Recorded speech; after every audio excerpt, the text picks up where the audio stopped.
بسم الله الرحمن الرحيم. تعالوا بقى النهاردة نحل مسألة من مسائل المحول الكهربي. تعالوا في الأول نقرأ المسألة ونحلل المعطيات زي ما تعودنا في حل جميع مسائلنا، وبعد كده نشوف ايه هي المطالب ونحاول نربط ما بين المعطيات والمطالب من خلال العلاقات والقوانين اللي احنا عارفينها. تعالوا كده أول حاجة نقرأ المسألة ونطلع منها المطالب أو نطلع منها المعطيات.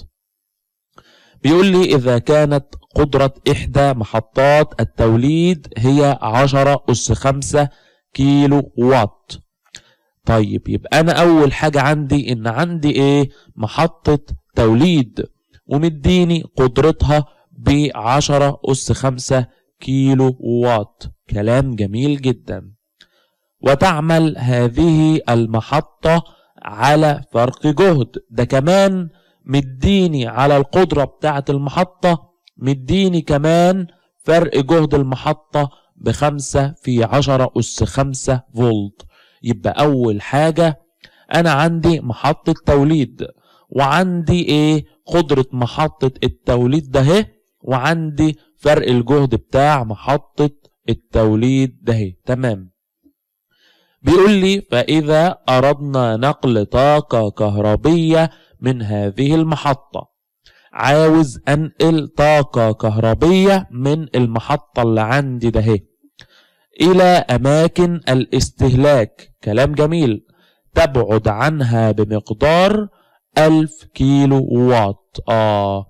يبقى أنا عندي محطة توليد عايز أطلع منها طاقة أنقلها لأماكن الاستهلاك، والمسافة ما بين محطة التوليد وأماكن الاستهلاك 1000 كيلو متر. طيب هي الطاقة ده هتتنقل في الهواء؟ أكيد لأ. قال لي أهو عبر أسلاك نقل مقاومة الكيلو متر الواحد منها 0.25. أخلي بالي إن دي مقاومة كيلو متر واحد فقط. يبقى لو عايز أجيب مقاومة الخط كله أضربه في المسافة كلها. كلام جميل. طيب هو عايز إيه بقى من الكلام ده؟ بيقول لي هل من الأفضل نقل الطاقة الكهربية عند فرق الجهد السابق اللي هو اداهولي ده اللي هو 5×10⁵ فولت، ولا أغير الجهد وأرفعه ل5×10�6 فولت؟ إيه الأفضل لنقل الطاقة؟ أنقلها عند فرق الجهد ده ولا أنقلها عند فرق الجهد ده؟ يبقى تعالى آخر مرة نحلل مسألتنا. أنا كان مديني كان مديني محطة توليد، مديني القدرة بتاعتها وفرق الجهد بتاعها. بيقول لي عايز أطلع منها طاقة أنقلها لأماكن الاستهلاك، والمسافة بين محطة التوليد دي وأماكن الاستهلاك 1000 كيلو متر. هنقلها عبر أسلاك مقاومة الكيلو متر الواحد منها ب0.25. عايز إيه هو بقى؟ بيقول لي الأفضل إن أنا أنقل الطاقة ده عند فرق الجهد السابق ده ولا أغير فرق الجهد ده وأخليه ده. طيب إيه رأيكم لو نيجي نرسم المسألة بتاعتنا عشان الأمور تتضح أكتر؟ آدي الرسمة بتاعتنا. عندي محطة توليد، عندي أماكن استهلاك. تمام. قال لي المسافة أو عايز أنقل طاقة من محطة التوليد لأماكن الاستهلاك دي أهو، والمسافة كام؟ 1000 كيلو متر. هنقلها عبر السلك أهو. تمام. مقاومة الكيلو متر الواحد منها ب0.25 زي ما احنا شايفين، ومديني القدرة بتاعت محطة التوليد ومديني فرق الجهد بتاع محطة التوليد. وبيقول لي الأفضل إن أنا أنقل الطاقة بالمعطيات اللي أنت شايفها ده ولا أغير فرق الجهد ده وارفعه واخليه 5×10⁶ فولت. طيب أنا هبدأ أفكر وهسأل نفسي سؤال مهم جدا. السؤال ده هو إيه معيار نقل الطاقة أو معيار كفاءة نقل الطاقة؟ لو أنت عندك طاقة من هنا وعايز تنقلها توديها هنا، طيب ده كفاءة النقل دي بتعتمد على إيه؟ قالك بتعتمد ان المفاقيد نهو او الطاقة او القدرة الكهربية المستنفذة نهو تكون قليلة. يعني كل لما الطاقة الكهربية المستنفذة على الخط ده هو تكون قليلة، كل لما كان معيار نقل الطاقة أفضل. يبقى أنا عندي محطة توليد، عايز أنقل الطاقة لأماكن الاستهلاك عبر الأسلاك. بيقول لي كل لما هتبقى الطاقة الكهربية أو القدرة الكهربية المستنفذة في الأسلاك دي أقل، كل لما هيبقى النقل أفضل. يبقى أنا عندي محطة توليد وعايز أنقل الطاقة من محطة التوليد ده لأماكن الاستهلاك. كل لما الطاقة أو القدرة الكهربية المستنفذة في الأسلاك ده هتكون أقل، فمعيار نقل الطاقة هيكون أفضل. لأن عندي هنا الطاقة مثلا، أو نفرض إن عندي هنا قدرة ب 500 كيلو وات وعايز أنقلها لهنا، فكل لما القدرة دي توصل بشكل كبير، يعني 500 توصل مثلا 450، تمام. طيب ال50 راحوا فين؟ راحوا على السلك ده. يبقى كل لما الطاقة أو القدرة الكهربية المستنفذة في السلك ده كانت أقل، كل لما معيار نقل الطاقة كان أفضل. طيب هي القدرة الكهربية المستنفذة أو المستهلكة في السلك ده إيه هو قانونها؟ القدرة الكهربية المستنفذة بتقول إن البي بيساوي I تربيع في الآر أهو. يبقى البي بيساوي I تربيع في الآر.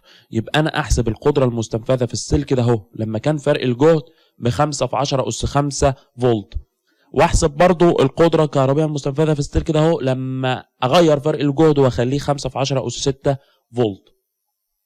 والطاقة الكهربية المستنفذة الأقل هو اللي هيكون أفضل، تمام.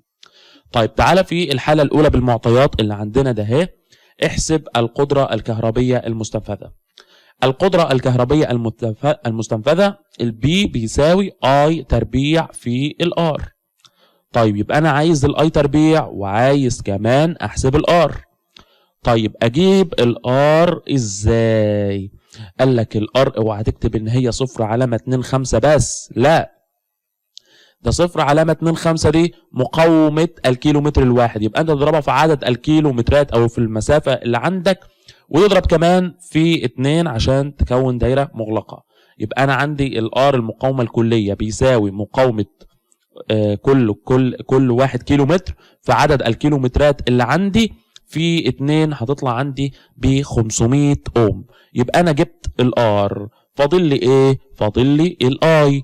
اجيب الاي اللي ماشيه في السلك ده ازاي؟ عرفناها 100 مره. عندي قدره، عندي فرق جهد، اقسمهم على بعض تحصل على شده التيار.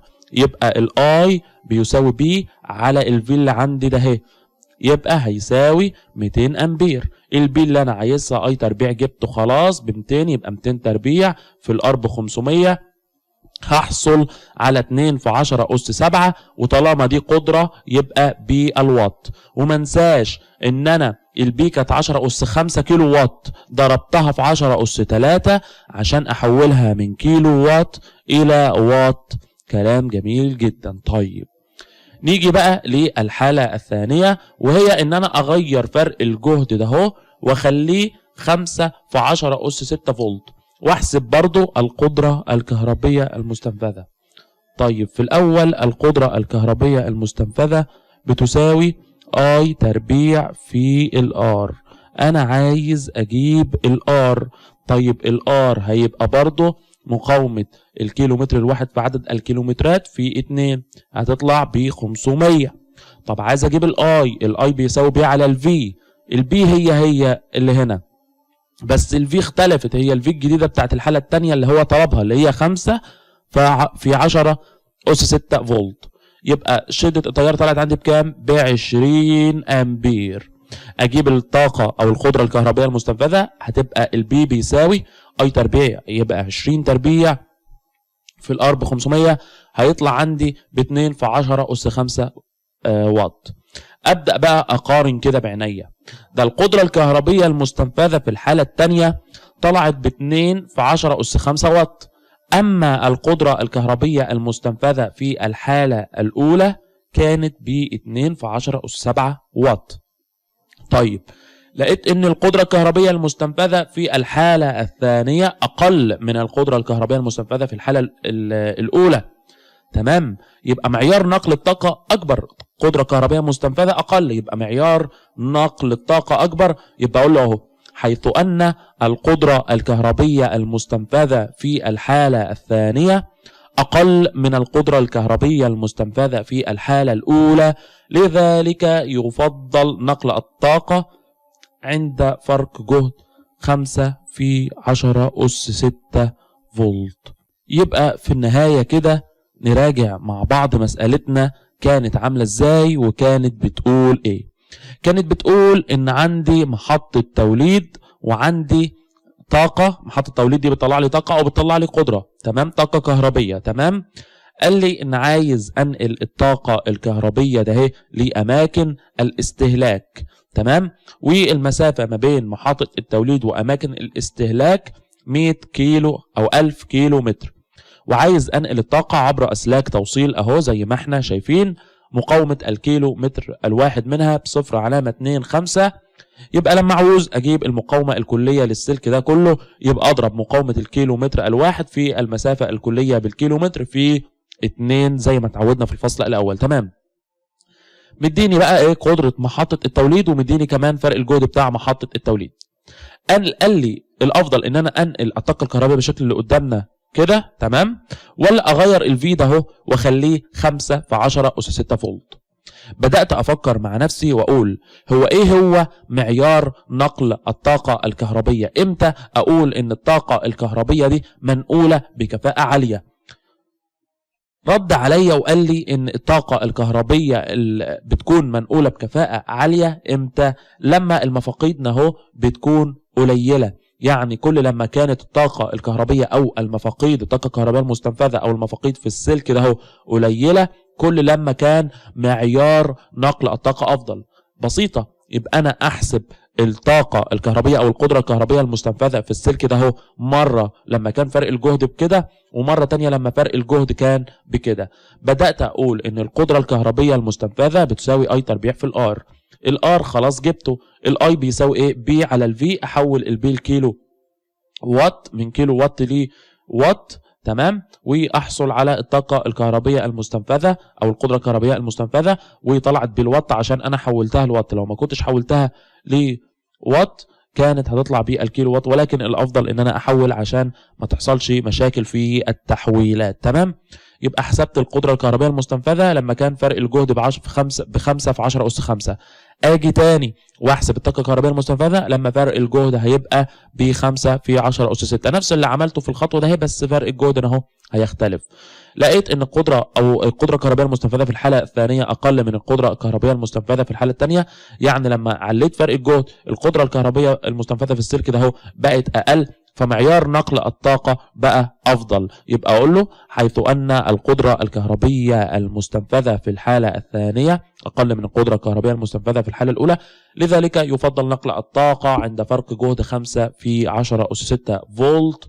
ومعلومة ليك، كل لما أعلي في فرق الجهد كل لما كفاءة نقل الطاقة من محطة التوليد لأماكن الاستهلاك بيكون أفضل.